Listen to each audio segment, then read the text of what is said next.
네, 171쪽 수시평가 대비 두 번째 문제 1번부터 8번까지 풀도록 하겠습니다. 직사각형의 둘레를 구하는 문제인데요. 직사각형의 둘레가 나오면 마주보는 변의 길이가 같고요. 마주보는 변의 길이가 같지요. 그래서 이걸 다 더하지 마시고요. 가로와 세로가 한 세트, 가로와 세로가 한 세트 이렇게 생각해서 두 세트로 생각하시면 돼요. 이 노랑이와 노란색과 빨강색이 여기가 한 세트고요. 이쪽 노랑과 이쪽 빨강이 한 세트입니다. 친구랑 둘이 나누어졌다고 생각하시면 되겠습니다. 20 더하기 14를 한 다음에요. 곱하기 2를 하면 됩니다. 그러면 34 곱하기 2니까 답은 68이 되겠네요. 68cm. 물론 20 더하기 20 더하기 14 더하기 14 하셔도 괜찮습니다. 근데 그 방법보다는요. 가로와 세로를 더해서 곱하기 2 개념을 사용하시는 게 훨씬 좋습니다. 네, 2번 풀도록 하겠습니다. 171쪽이 2번입니다. 직사각형의 넓이죠. 넓이는 가로 곱하기 세로가 되겠네요. 그래서 8 곱하기 5니까 넓이는 40 제곱센티미터 이렇게 해주시면 되겠습니다. 이어서 3번 풀도록 하겠습니다. 171쪽의 3번은요. 단위 변환 문제죠. 그러면은 다시 또 기억해 두실게. 미터와 센티미터의 관계는 공이 두 개인데요. 제곱미터와 제곱센티미터의 관계는 두 개가 더 붙이요. 그래서 네 개가 답니다. 2미터와 2천은요. 다르죠. 왜냐하면 2미터는 이 제곱미터요. 2만 공이 4개가 붙어야 되거든요. 이거는 공이 4개 붙는데 이건 3개가 붙었죠. 그럼 이게 더 크겠네요. 그리고 킬로미터와 미터의 관계는 공이 3개 붙는 관계인데 킬로가 공이 3개니까요. 제곱킬로미터와 제곱미터의 관계는 그 두 번을 곱하기 때문에 공이 3개가 두 번 나오죠. 그래서 6개가 나옵니다. 그래서 보시면 여기를 바꿔주죠. 1, 5, 하나, 둘, 셋, 넷, 다섯, 여섯. 그래서 공이 여긴 6개가 붙어있는데 여기는 지금 5개밖에 안 붙어있죠. 이게 더 큽니다. 3번은 오른쪽이 더 큽니다. 요거 보겠습니다. 요거 보시면 이 10에다가 하나, 둘, 셋, 넷, 다섯, 여섯 하면 제곱미터가 되겠죠. 그러면 공이 7개가 돼야 되는데 하나, 둘, 셋, 넷, 다섯, 여섯, 일곱 똑같네요. 그래서 3번은 똑같습니다. 이어서 4번 풀도록 하겠습니다. 모는 종이 위에 삼각형 기역, 니은, 디귿을 그리는 문제인데요. 변, 니은, 디귿을 밑변으로 하고 정했습니다. 니은, 디귿이 밑변입니다. 도형의 테두리 중에 하나가 밑변이 되는 거죠. 점, 기역을 움직여 새로운 삼각형을 만들려고 해요. 근데 밑변이 지금 고정되어 있죠. 그런데 넓이가 같으려면 뭐도 고정이 돼야 됩니까? 그렇죠. 높이도 고정이 돼야 됩니다. 높이도 같아야 됩니다. 왜냐하면 지금 밑변이 지금 고정이 되어 있기 때문에 밑변이 같아요. 밑변이 같기 때문에 높이가 같아야지 넓이가 같습니다. 넓이가 같으려면 지금 밑변이 같은 상황이에요. 이 상황에서 계속 왔다 갔다 하는 거잖아요. 이렇게 이렇게 높이가 같아야 되기 때문에 같은 층에서 찾겠습니다. 기역이 있는 층에서 걸리는 친구는 딱 하나 있네요. 요 점이죠. 답은 4번 이렇게 표시해 주시면 되겠습니다. 이어서 5번 풀도록 하겠습니다. 사다리꼴의 넓이를 구하는 문제인데요. 사다리꼴 넓이는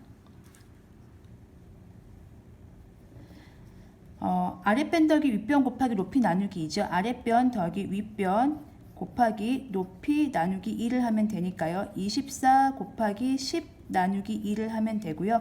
나누기 2 먼저 하시고 12에다가 10 곱하면 되니까 120 되겠습니다. 나누기 먼저 하시는 게 이해가 안 가시면 그냥 곱하고 나누시면 됩니다. 그래서 120 제곱센티미터 이해가 안 가시는 게 아니고 조금 불안하시면 어색하시면 그냥 곱하고 나누시고요. 아니다. 안 불안하다 하시는 분들은 나누기 하신 다음에 곱하기 하시는 것도 편하게 하실 수 있는 방법입니다. 그래서 5번은 120이 나왔습니다. 6번 풀도록 하겠습니다. 삼각형의 넓이인데요. 삼각형의 넓이는 공식이 뭐였죠? 밑변 곱하기 높이 나누기 2였지요. 그럼 밑변을 가겠습니다. 지금 3개가 있는데 어떤 걸 쓸까 고민하시는데 밑변은 테두리가 밑변이 됩니다. 만약에 제가 10cm를 밑변으로 했다면 이렇게 돌렸을 때 그게 바라보는 이 변에서 내려오는 6, 요게 높이가 되는 거죠. 얘가 밑변, 얘가 높이가 됩니다. 짝꿍이 됐어요. 근데 만약에 16cm를 밑변으로 하고 싶었어요. 그러면은 이렇게 봤을 때 높이가 누가 필요하냐면요. 여기서 봤을 때 여기인데요. 여기서 이 거리가 필요해요. 근데 그게 아직 안 나와 있죠. 그래서 이거는요. 노란색이 아니고 초록색 세트로 풀겠습니다. 밑변은 10으로 보는 겁니다. 도형의 테두리가 밑변이 됩니다. 그리고 높이는 그 밑변에서 바라본 요 꼭지점에서 내려오는 바닥으로 수직으로 내려오는 그게 높이가 됩니다. 그래서 그래서 10 곱하기 6 나누기 2. 이런 둔각삼각형 조심해 주셔야 넓이 할 때요. 항상 높이의 단선은 이 수직이냐 이걸 찾는 겁니다. 어차피 이 선과 이 선의 거리 문제이기 때문에 그렇습니다.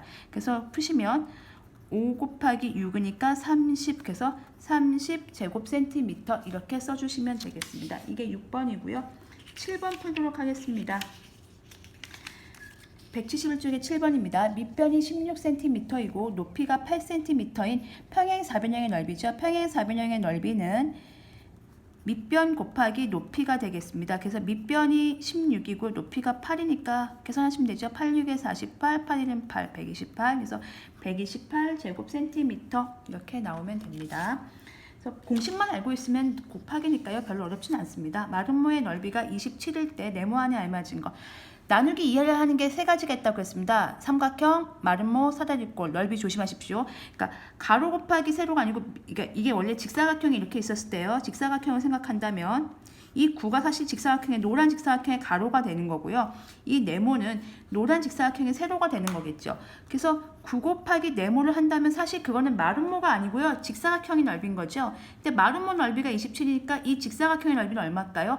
그렇죠. 27의 2배인 54가 되겠습니다. 이 식이 왜 나오는 거냐면요. 마름모 넓이를 구할 때 네모죠. 대각선 곱하기 대각선 나누기 2를 해서 27이 나온 거거든요. 그러니까 대각선 곱하기 대각선은 이걸 곱하면 54가 되겠죠. 그게 제가 생각한 이 노란 직사각형의 넓이가 되는 겁니다. 이 구가 가로가 되는 거고 이 네모가 세로가 돼서 이 9 곱하기 네모는 27이 아닙니다. 27의 2배입니다. 마름모는 직사각형 넓이의 절반에 해당하니까요. 그래서 54로 구하시고요. 네모는 6. 그래서 조심하실 게 9, 3, 27 여기다 3 쓰시면 안 돼요. 왜냐면 나누기 1을 해서 27이 된 거기 때문에 27이 아니라 우리는 54를 고려해야 됩니다. 그래서 네모에 들어갈 숫자는 6이 되겠습니다. 이렇게 해서 171쪽 1번부터 8번까지 풀었습니다. 이어서 다음 영상에서 9번부터 풀도록 하겠습니다.